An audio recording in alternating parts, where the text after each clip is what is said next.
नमस्कार दोस्तों, हमारी आज की कहानी है देवरानी करती थी जेठानियों को परेशान, जेठानियों ने सिखाया सबक। कहानी पसंद आए तो चैनल को सब्सक्राइब जरूर करें। तुम्हारा इम्तिहान वेडन संडे को है? रितु ने बेटी मन्नू से पूछा। वेडन संडे नहीं भाभी, वेडनेसडे। पहला वाला डी साइलेंट है, इंग्लिश ठीक से बोलिए। मैं तो कहती हूँ कि आप और निशा भाभी इंग्लिश स्पीकिंग कोर्स कर लीजिए। देवरानी तान्या खिलखिलाई। फूलझड़ी छोड़ ली हो तो खाना लगा दो, तानिया की दादी सास विद्या जी उससे बोली। फूलझड़ी तो सिर्फ दिवाली को चलाते हैं ना दादी जी, तानिया बोली। अब हंसने की बारी निशा और ऋतु की थी। फूलझड़ी छोड़ना मतलब कटाक्ष करना, मतलब किसी को मजाक में कुछ बोलना, विद्या जी ने बताया। विद्या जी सेवानिवृत्ति हिंदी की अध्यापिका थी। मुहावरे बोलना उन्हें काफी पसंद था और घर के लोगों को भी इसकी आदत हो गई थी। सबकी कोशिश रहती थी कि तानिया के सामने सरल भाषा में बात करे, क्योंकि उसे हिंदी का ज्ञान कम था। विद्या जी के परिवार में बेटा विजय, बहू मीना के साथ साथ 3 पोते, उनकी पत्नियां और बच्चे थे। सबसे बड़े पोते की पत्नी ऋतु थी। उनकी एक बेटी मन्नू थी। मझले पोते की पत्नी निशा थी। उनका एक बेटा अमन था। 3 महीने पहले सबसे छोटे पोते निखिल का विवाह तान्या से हुआ था।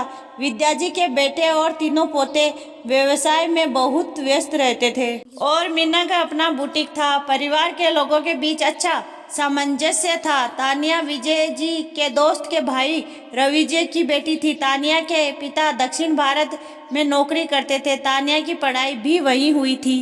तानिया की मां के निधन के बाद उसके पिता उसे और उसके भाई को लेकर अपने शहर दिल्ली आ गए थे। कुछ समय बाद तानिया का विवाह निखिल से हो गया। पूरे परिवार ने उसे बहुत प्यार दिया। ऋतु और निशा उसे छोटी बहन की तरह प्यार करती थी। 8 बजे खाना खाती है तो आटा पहले क्यों नहीं गूंथा? तानिया बोली कि ऋतु भाभी ने बताया कि आटा गीला हो गया है और वो गीले आटे से रोटी नहीं बना पाती।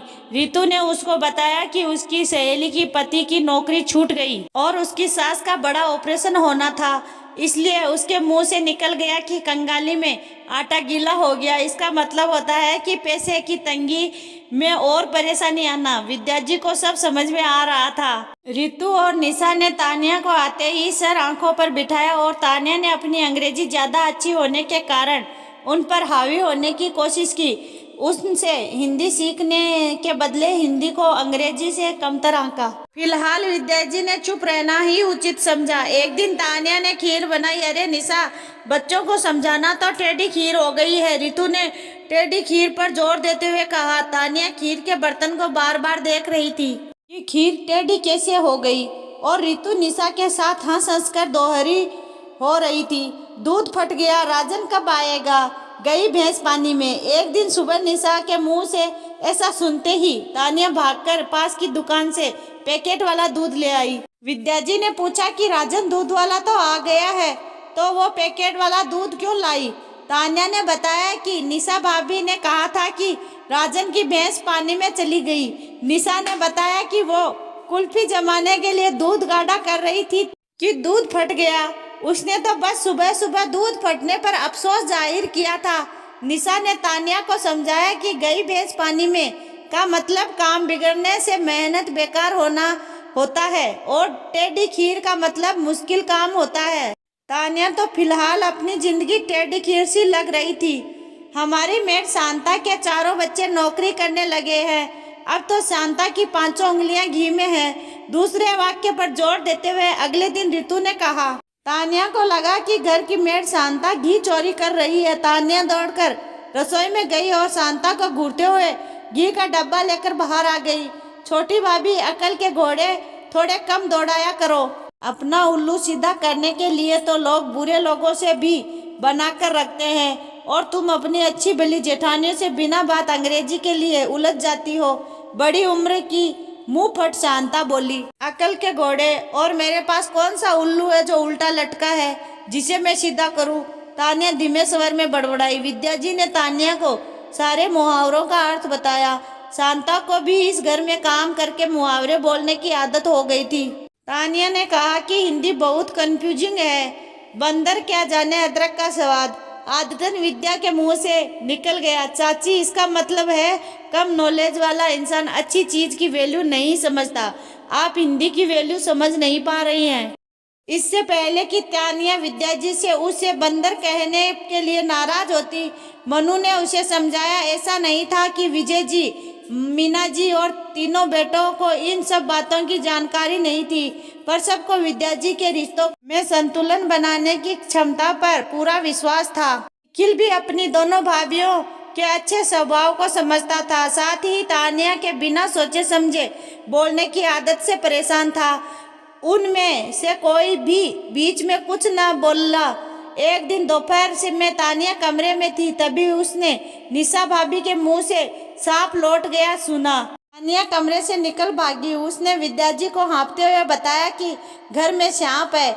निशा ने विद्याजी को बताया कि वो तो बस ये कह रही थी कि उनकी नई कार को देखकर बगल वाली रमा आंटी के कलेजे पर सांप लौट गया है। अब तानिया के दिमाग में गुस्सा सांप बनकर फुफकार रहा था। तानिया, तुम हिंदी का महत्व समझो और मन लगाकर इसे सीखो, वरना ऐसे ही दिल का ताड़ बनाती रहेंगी, विद्याजी ने समझाया। तानिया रितु और निशा से बहुत नाराज थी। अगले दिन सुबह उसने देखा कि दोनों भाभियां ढेर सारे पकवान बना रही है और मेहमानों वाला कमरा चमक रहा है। तानिया ने न कुछ पूछा और न रसोई में उनकी मदद की। दोपहर में अपने पापा और छोटे भाई अंशुल को देखकर वो हैरान रह गई। तानिया के पापा रवि जी उसके भाई का दूसरे शहर में कॉलेज एडमिशन करवाने जा रहे थे और रास्ते में यह शहर पड़ता था, इसलिए वो सबसे मिलने आए हैं। रवि जी ने बताया कि वो अंशुल को अजनबी शहर में भेजने को लेकर थोड़ा चिंतित है।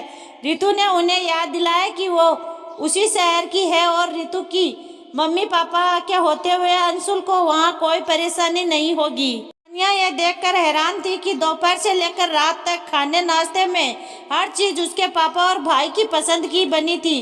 विद्याजी ने बताया कि तानिया की ज्यादा बोलने की आदत के कारण रितु और निशा को उसके पापा और भैया की पसंद का पता था। पापा ने तानिया को बताया कि असल में उनके और भाई का यहाँ आने का सरप्राइज उसके ससुराल वालों ने ही उसके लिए प्लान किया था। निशा ने अंशुल की पसंद के कई तरह के सूखे नाश्ते बनाकर पैक कर दिए, ये ताकि उसे हॉस्टल में कोई परेशानी न हो। रवि जी ने निशा और रितु का बहुत आभार प्रकट किया।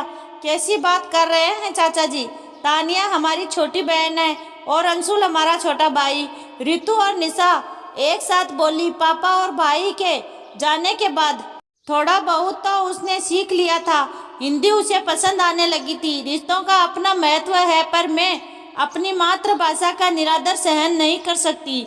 वैसे भी जब कोई ज़्यादा चतुराई दिखाए तो उसे भी उससे ज़्यादा चतुराई दिखाकर जवाब देना चाहिए, यानी कि तू डाल डाल में पात पात। इसलिए तान्या को थोड़े से पापड़ बेलने पड़े। रितु बोली, हम दोनों 1 और 1 11 हो गए। तान्या का अभिमान टूट गया और अब वो नाराज भी नहीं है। सांप भी मर गया और लाठी भी नहीं टूटी। निशा बोली, तान्या को समझ नहीं आ रहा था कि उसने पापड़ कब बेले। 1 और 1 2 के बजाय 11 कैसे हुए? सांप था ही नहीं तो मरा कैसे? दोस्तों, तान्या को उस परिवार में रहकर ये बातें समझ में आ ही जाएगी। खुशी की बात यह है कि आपको सब समझ में आ गया है। यह हमारा सौभाग्य है कि हमें हिंदी जैसी उत्तम भाषा सीखने का सुअवसर प्राप्त हुआ। यहाँ मेरा उद्देश्य किसी की भावनाएं आहत करना बिल्कुल भी नहीं है। फिर भी अगर किसी को मेरी कहानी से ठेस पहुंची हो तो उसके लिए मैं क्षमा प्रार्थी हूँ। धन्यवाद।